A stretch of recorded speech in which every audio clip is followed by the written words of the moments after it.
Assalamualaikum warahmatullahi wabarakatuh. Kembali lagi bersama Al-Fakih di pelajaran Akidah Akhlak untuk kelas 7. Yang kali ini kita akan ngebahas tentang akhlak tercela, riya dan nifak. Jadi ada dua sifat yang akan kita bahas mengenai akhlak tercela, yaitu riya dan nifak. Nah, ini mungkin slide-nya agak cukup panjang, tapi insya Allah penjelasannya akan ringkas dan semoga mudah dipahami. Oke, yang pertama kita akan ngebahas tentang riya. Nah, riya itu apa sih? Riya dalam bahasa Arab artinya memperlihatkan atau memamerkan. Secara istilah, riya yaitu memperlihatkan sesuatu kepada orang lain, baik barang maupun perbuatan baik yang dilakukan, dengan maksud agar orang lain dapat melihatnya dan akhirnya memujinya. Oke, jadi di sini ada di garis bawah ini, ada maksud agar orang lain dapat melihatnya dan akhirnya memujinya. Nah, itu baru riya.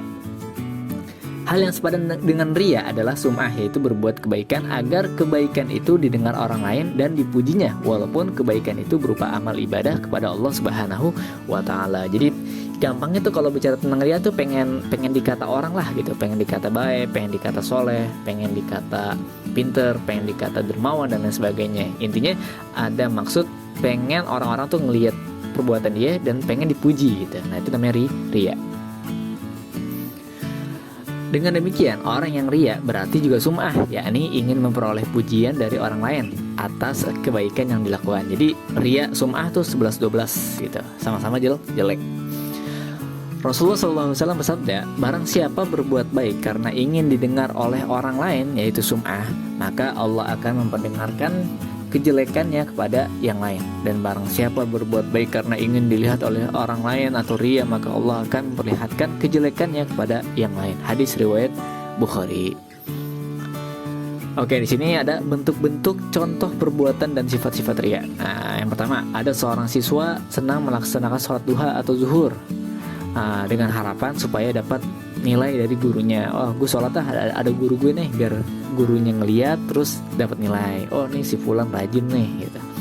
Yang kedua, ada contoh yang kedua, yaitu ada Bapak Taufan membantu pesantren di kampungnya dan supaya panitianya dan mengumumkan dari hasil sumbangannya dengan maksud agar jemaah menilai dirinya ahli menyumbang. Jadi ketika dia nyumbang ke pesantren, dia ngomong ke panitia, nanti sebutin ya penyumbang tuh gue gitu, 10 juta gitu. Jadi biar orang-orang yang ngedenger, wah si Bapak Taufan ini ternyata dermawan nih, nyumbang 10 juta gitu.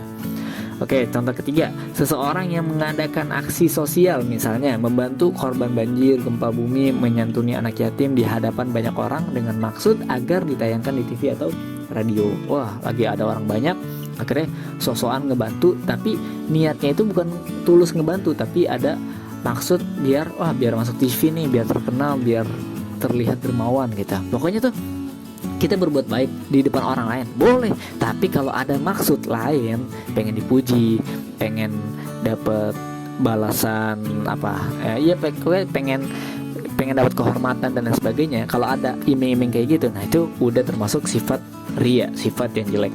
Bantu aja, terang-terangan nggak apa-apa, terang-terangan, asalkan jangan mengharap apapun selain Allah. Oke, nih larangan berbuat riya ada dalam Quran surat Al-Baqarah ayat 264. Nah, ini kalian baca sendiri ya.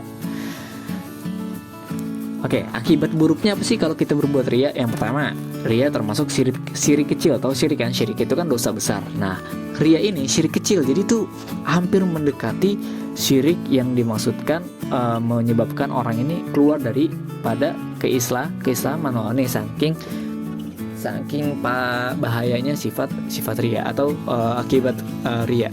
Yang kedua, menghilangkan amal kebaikan. Jadi ketika kita udah berbuat baik karena kita riya, jadi amal baik pahala amal kebaikan ini hilang, jadi sia-sia, kan sayang. Terus juga mendekatkan seseorang pada kekafiran. Oke, itu tentang riya. Terus gimana dong cara menghindari perbuatan riya? Pertama, memandang semua makhluk itu tunduk di bawah kekuasaan Allah, sehingga makhluk itu dapat mendatangkan kesenangan dan dapat pula menimbulkan bencana. Karena kita tidak membutuhkan pujian dan sanjungan mereka. Yang kita butuhkan siapa? Allah. Yang kedua, tidak mudah berbangga atas pujian yang diberikan orang lain. Jadi pas ketika dipuji orang lain, jangan merasa bangga ya, karena semua itu pertolongan Allah. Kita bisa berbuat baik, kita bisa ngebantu orang lain, itu karena pertolongan Allah. Ketiga, membiasakan diri melakukan sesuatu dengan ikhlas. Kalau nggak bisa ikhlas, belajar ikhlas. Kita sedekah, kadang-kadang hati berat, nggak apa-apa, terus latihan, karena ikhlas itu butuh latihan. Terus yang keempat, bersabar terhadap sikap orang lain yang kurang mengenakan terhadap apa yang kita perbuat. Nah, ya sabar aja udah. belajar sabar. Terus tidak memuji orang lain secara berlebihan sehingga dapat membuat orang tersebut berlaku ria. Muji itu yang sewajarnya aja gitu.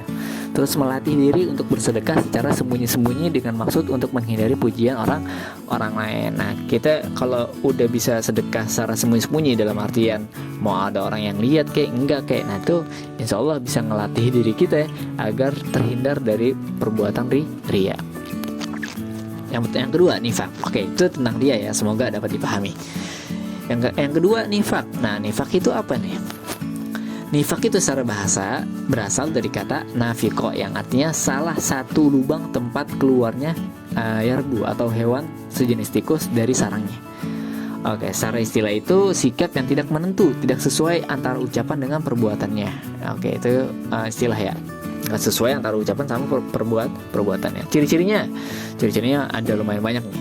Beriman hanya sebatas lisan. Ngakunya beriman, berislam, tapi nggak pernah menjalankan ajaran agamanya. Kedua, senang bicara dusta, bohong mulu, dan mengingkari janji yang telah dibuat dan sering berkhianat ketika dipercaya. Terus yang ketiga, bersuara terlalu kencang dengan kata-kata yang buruk ketika bertengkar. Nah, jadi ngomongnya ngotot. Terus suka berbohong, memutarbalikkan keadaan, memutarbalikkan fakta, ngeles gitu. Terus tidak konsekuen dan mudah memberi janji. Maksudnya tuh gampang ingkar janji, gampang ngerubah-rubah janji gitu. Ya gitu dah ciri-ciri orang yang munafik. Nah, nifak itu sifatnya orangnya munafik. Jadi itu ciri-ciri orang munafik itu banyak sebenarnya. Sikap yang mencontohkan sikap nifak. Nah, tidak menjalankan amanah yang diberikan kepadanya. Misal seorang anak yang tidak membayar uang SPP dari orang tuanya dan menggunakan uang itu untuk hal lain tanpa izin orang tuanya. Aziz, nih tolong ya bayar SPP di sekolah 200.000. Nyata 200.000-nya itu dipakai buat main warnet. Pas nyampe ke rumah udah dibayar SPP gitu. Nah, itu namanya ini kan nggak jujur. Nah, itu namanya dia ada sifat nifak pada diri si Aziz gitu. Pokoknya kalian coba renungin diri sendiri. Pernah gak kalian berbohong? Pernah gak kalian gak amanah? Pernah gak kalian ingkar janji? Dan lain sebagainya. Nah, itu merupakan sifat-sifat nifak yang harus dihilangkan dari diri kita. Terus larangan bersifat nifak. Nah, di sini ada Quran surat Al-Ahzab ayat 70, Allah merintahkan untuk selalu berkata dan berbuat jujur. Nah, ini kalian bisa lihat sendiri. Terus juga dalam suatu hadis Rasulullah SAW bersabda bahwa jujur itu membawa kebaikan atau ketaatan dan membawa kepada surga, sedangkan dusta membawa kepada kemaksiatan dan membawa ke neraka.